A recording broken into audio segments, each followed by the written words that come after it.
সেই বাড়িগুলো যাতে পঞ্চায়েতকে আমি বলছি ঠিক মতো হয়, ডিএমদের বলছি, বিডিওদের বলছি, সার্ভে করুন।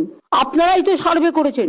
আপনারা সার্ভে করার পরে যদি কোথাও কোনো ভুল বেরোয়, সেই ভুলটা কিন্তু যে জেলা বা বিডিও বা আইসি এই সার্ভেতে ছিল বা ডিপার্টমেন্ট, তাদের বিরুদ্ধে অ্যাকশন হবে, এটা মাথায় রাখবেন।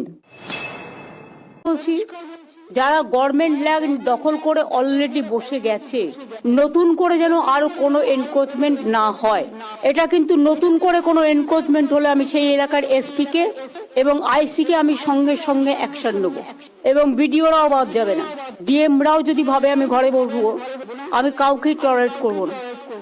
এবং মিনিস্ট্রি থেকে শুরু করে, কাউন্সিলর থেকে শুরু করে, পঞ্চায়েত থেকে শুরু করে, কেউ যদি মনে করে নিজের স্বার্থে আমি জায়গা দিয়ে দেবো, সেটাকেও আমি টলারেট করব না।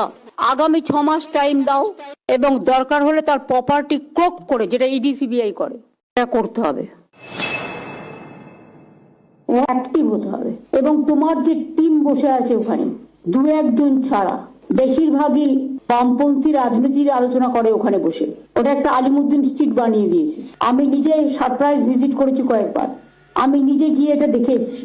ফাইলের পর ফাইল, এত উঁচু ফাইল, কোন ডিপার্টমেন্টে, কোন ডেভেলপমেন্ট বোর্ডে, কোন সোসাইটিতে কত টাকা নন ইউটিলাইজেশন পড়ে আছে গভর্নমেন্টের, এবং কত টাকা ফিক্সড ডিপোজিট পড়ে আছে, এবং ডেভেলপমেন্ট বোর্ড হোক বা কমিটি হোক বা ট্রাস্টি হোক বা সোসাইটি হোক, তাদের কাছে এখন কত টাকা আছে, তার ডিটেলসটা আমার কাছে পাঠাতে হবে উইদিন 15 ডেজ।